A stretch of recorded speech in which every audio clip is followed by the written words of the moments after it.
We've had a lot of really great conversation, I feel like, going into this legislative session that we haven't had before, especially on property taxes. And the way it kind of got started was everybody's evaluations, values on their homes and their farms have gone up significantly. But the thing that's changed the conversation is across the board, valuations have gone up, not just in agriculture, but on all the homes that we live in, or farmers and ranchers live in, have gone up.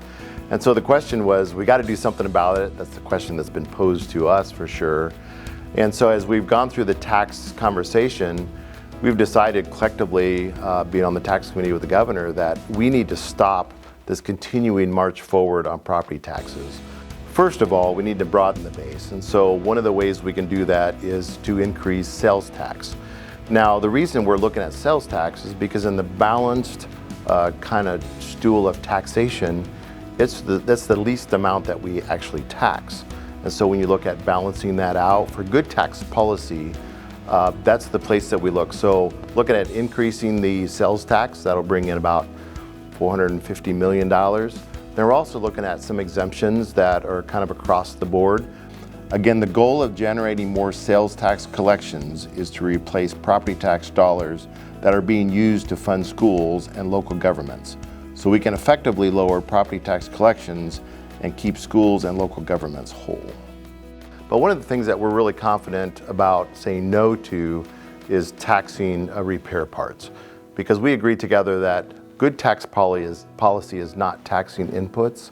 And so we're going to be pretty hard no on that. But as the governor's package comes together and really puts together close to $1 billion through a couple of these different examples, I'm pretty confident that we're going to get a bill that's going to substantially reduce our property tax burden in Nebraska.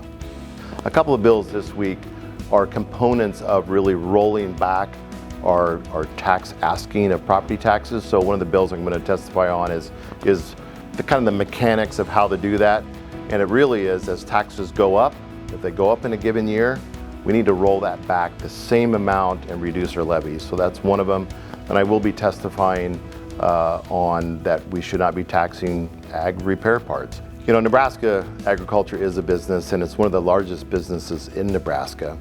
But one of the common themes that we've had a conversation about is that we just don't tax business inputs. And just like a manufacturing that's maybe making parts on a lathe or building a product, they don't get taxed for their repairs.